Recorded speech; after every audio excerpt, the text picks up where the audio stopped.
If you struggle with mood disorders such as depression, anxiety, bipolar disorder, or PTSD, and your treatment is not working, your mood symptoms may be coming from your gut.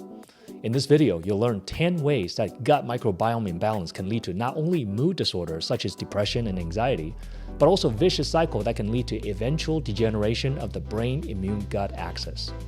The good news is you can heal your brain and your gut by learning the 7 strategies that I use in my functional neurology and functional medicine practice. Welcome to the Ask Dr. Khan show, where you're just one video away from feeling and being your best. I'm Dr. Peter Khan, board-certified chiropractic neurologist and functional medicine doc. Now, stress and mood disorders such as major depression, anxiety, bipolar disorder, and PTSD, which is post-traumatic stress disorder, are increasing in our modern societies. Unfortunately, up to 50% of people respond poorly to current available treatments. Now, this is because most people don't have an antidepressant deficiency. This is also the reason why natural supplements that are supposed to help with depression, such as 5-HTP or St. John's wort, often don't work, because these are band-aids rather than addressing the root cause. Now, when it comes to the root cause, conventional medical wisdom is that regulation of your emotions and mood is generally associated exclusively with the brain. However, there are ample evidence that systems outside the brain are also involved in mood, stress, vulnerability and resilience, and even how you handle PTSD. Now, there's a brain-immune-gut axis, which is a 3-way communication system that coordinates function between the brain, immune, and gut function. The brain-immune-gut axis functions together, but they also dysfunction together. So when one part of this 3-part axis fails, it triggers a domino effect that drags the whole system down, creating multiple vicious cycles that can make you stuck in a chronic state of dysfunction and symptoms. Now, the worst part of it is most conventional medical practitioners are stuck in a symptom-masking, acute crisis care model. Often, you're prescribed medication for every symptom. And if you have multiple symptoms, as is often the case for chronic conditions, you'll be taking multiple medications with multiple side effects that can make it even harder to recover. Furthermore, this leaves your underlying root cause unaddressed, allowing your condition to get worse. And then your doctor blames your symptoms and your health problems all on aging, or it's all in your head. If this sounds familiar to you, and this is your experience with your doctors, hit that like button for this video and put in the comments, "You get me, doc." And you'll see that you're not alone, unfortunately, which means that the system is broken and there's a lot of sick and suffering people out there just like you.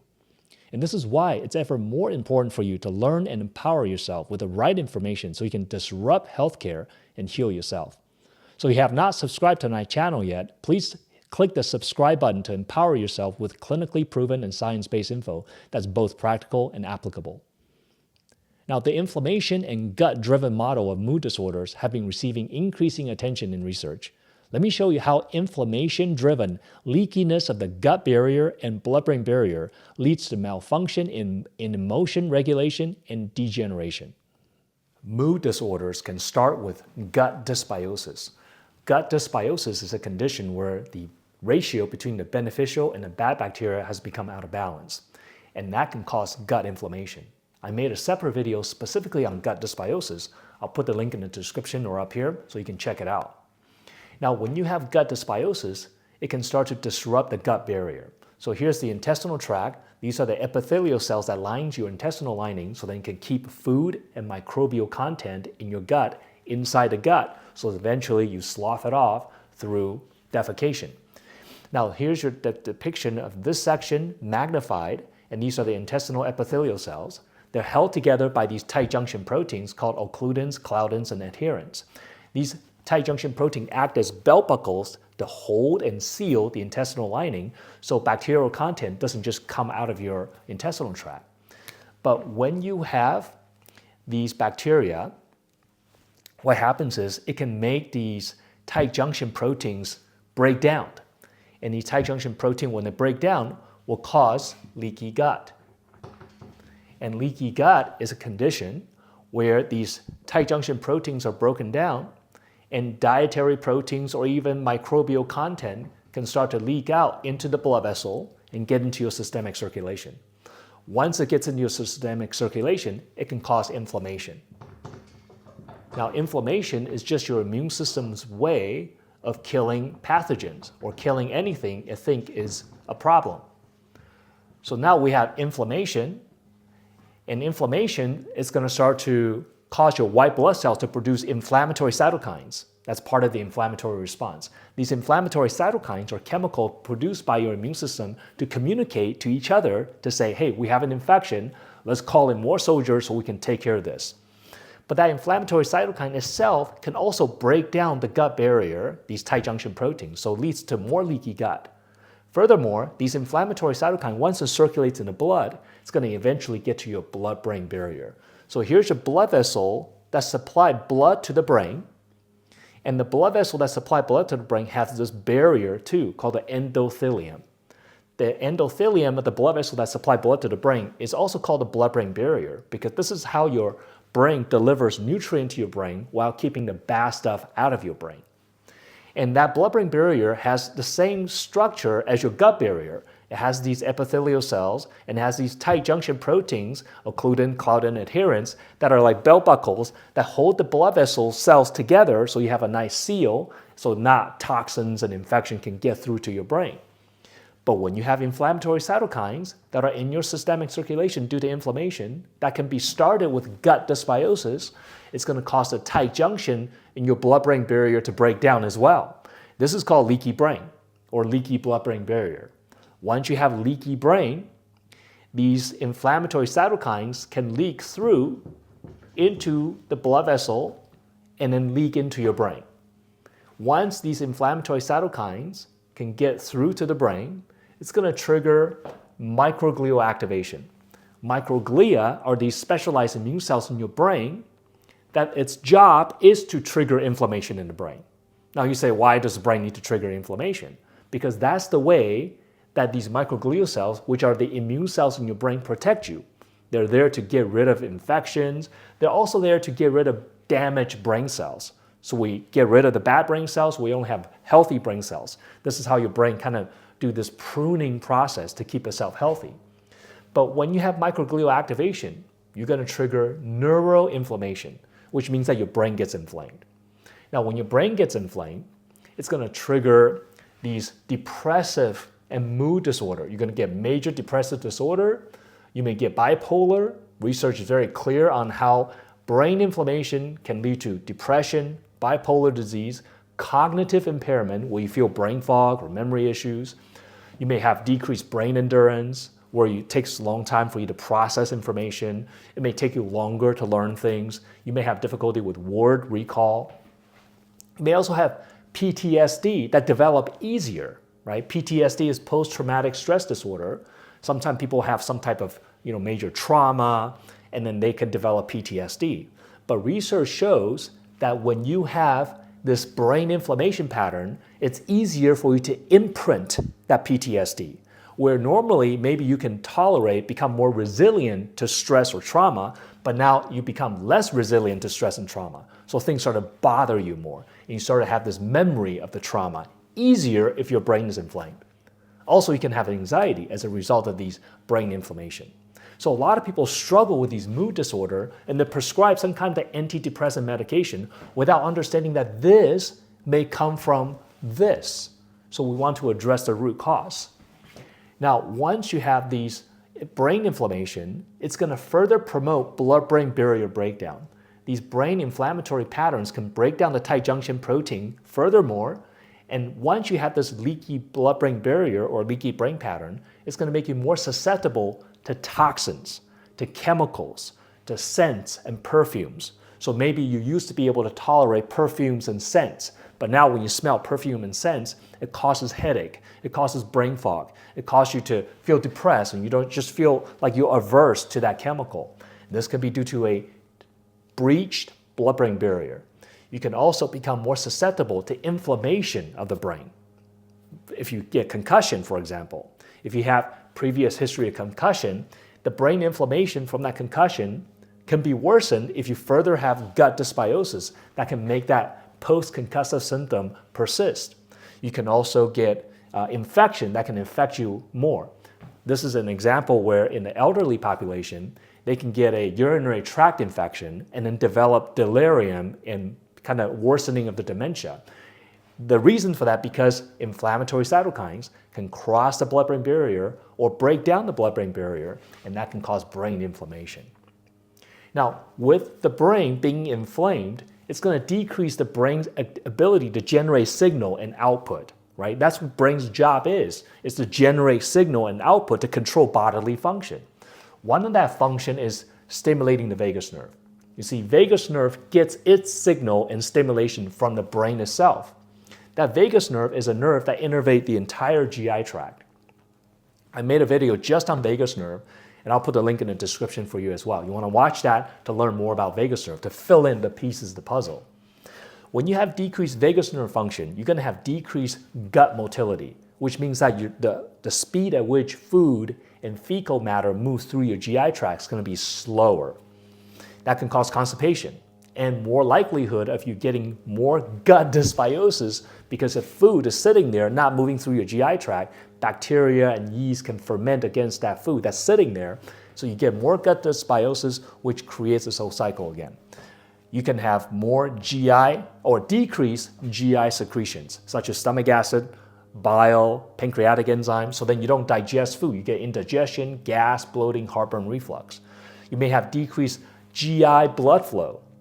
Vagus nerve function contributes to parasympathetic function, which delivers blood to your tissue. The opposite of vagus nerve function is fight or flight response, which is going to cause you to divert blood away from the vital organs into your skeletal muscles so you can fight or flight to deal with stress.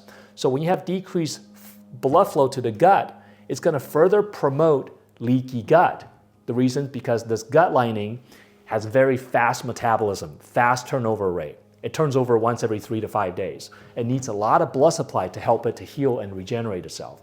If you have decreased vagus nerve function, you're going to have decreased blood flow to the gut. You're likely to get more leaky gut, which again promotes systemic circulation, right? You see the step 1, 2, 3. One thing leads to another. This is a sequence of events that happens. And then decreased vagus nerve also going to increase the likelihood of gut dysbiosis, because you can't move food through as well. More likelihood of the undigested food fermenting against bacteria that's there. And then you're going to, as a result of all this, have more gut inflammation, which again drives this whole process.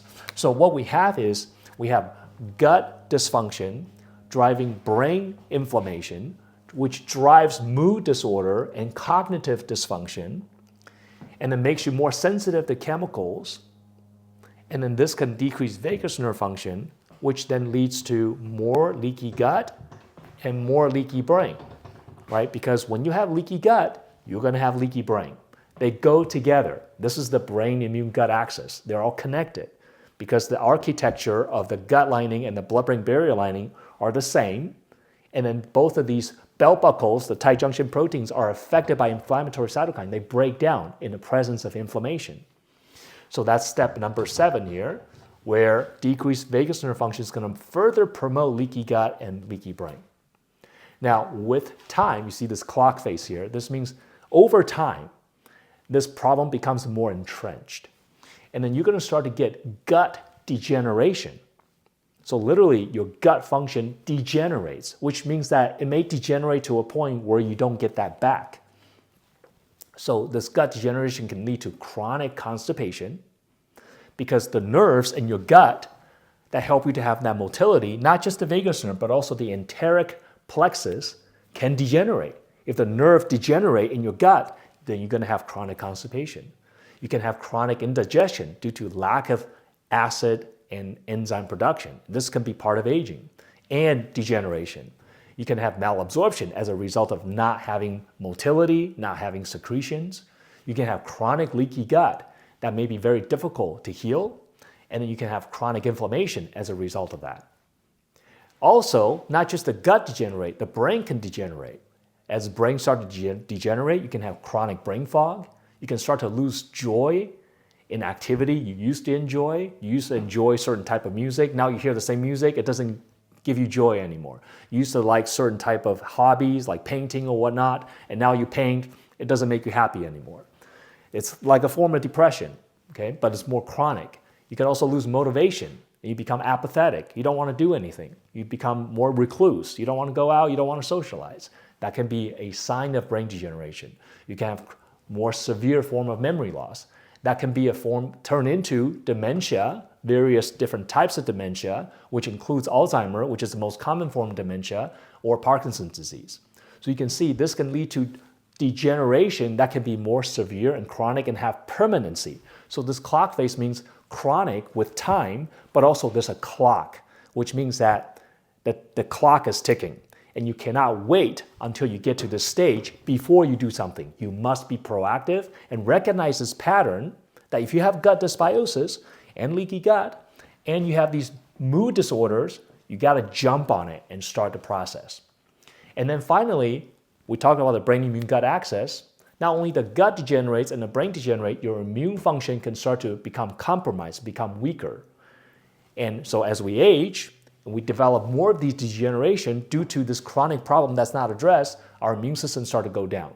So then we can't fight pathogen as well. So then you can't get rid of the bacteria in your gut. Then you get more chronic gut dysbiosis, which, as you know, starts this whole pathway. You can also get chronic candida that you can't clear. You may have viral reactivation like Epstein-Barr virus that's reactivating because your immune system is compromised. You may also develop cancer because your immune system can't get rid of tumor cells. So you see, this problem can start with the gut, but can spread into the rest of the system. And this brain immune gut problem is a big problem that requires a proactive approach. Now you know how the brain immune gut axis dysfunction can lead to a vicious cycle of mood disorders, inflammation, and degeneration. Here are 7 steps that I use in my practice that has helped over 6,000 clients overcome the chronic symptoms to break the cycle of gut dysbiosis and heal your leaky gut, leaky brain, and restore your health and function. So first, we want to decrease gut dysbiosis, because if the problem may have been started there, this is one of the first steps we want to address. Now, there's a video that I made about cut the bug to heal your gut. I'm going to put a link in the description so you can watch that to learn how to use natural solutions to decrease gut dysbiosis. As we decrease gut dysbiosis, we also want to change your diet, right? Because you can't just take a supplement, but then eat in a way that's not conducive to good gut health. So we want to eat whole foods. We want to incorporate a lot of healthy fat. Be very picky about the fat that you eat. The industrial processed seed oils like safflower seed, your peanut oil, your soybean oil, and so forth, they're very damaging to your body. So stick with extra virgin olive oil, coconut oil, avocado oil, healthy fats from fish oil, and so forth. And then you want to decrease alcohol intake, because excessive alcohol intake is known to cause leaky gut. It is known to cause neurodegeneration as well, which is the 2 main things that we're talking about. And then the third step here is you want to heal the intestinal lining, the gut, right? Healing leaky gut. Again, I made a video that talks about specifically the steps to heal leaky gut. I'll put a link in the description to help you to find solutions with that.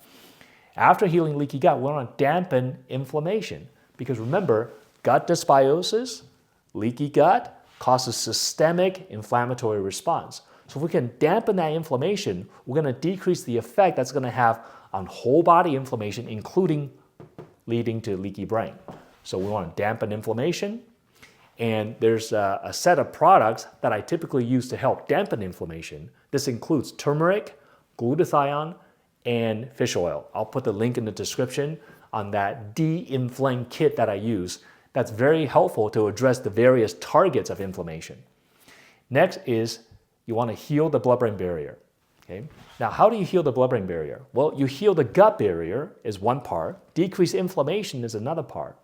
Now, we also want to dampen the inflammation that's in your brain, because we know brain inflammation can also degrade the blood-brain barrier as well. So again, that de-inflame kit contains ingredients that can help you to dampen not only systemic inflammation, but also brain inflammation also. Next, we want to stimulate the vagus nerve. See here? Because if we stimulate the vagus nerve, we're going to promote not only gut function, but stimulating the vagus nerve also has an anti-inflammatory effect. Again, in the vagus nerve video, I'll put a link there that you can watch. You can learn how the vagus nerve contributes to an anti-inflammatory effect. Next, we want to use a neurometabolic roadmap to address metabolic priorities. The neurometabolic roadmap is a process that I use and I teach our learners in our community to how to address things in a prioritized way, meaning there are certain things that are a priority that you want to address first, and there are other things that may be important, but you don't want to address it until the first things are addressed. A lot of people, they jump directly into hormone replacement, directly into doing detox when their body is not ready yet. You have to address things step by step. We'll have video that's going to show you what that roadmap look like, but nonetheless, you want to do it in a step-by-step manner, addressing all of the key targets. And here I show you how things can break down and how the solution exactly matches how the body breaks down. That affects your brain function, immune function, and gut function. I hope you got the big idea that brain, immune, gut dysfunction can drive mood disorders and degeneration. Let me know in the comments what is the one thing that you learned from this video. And as always, please hit that like button if you learned something new or I helped you connect the dots. And please subscribe to this channel so you can get notified when new content is being released. As always, God bless you, and I'll see you in the next video.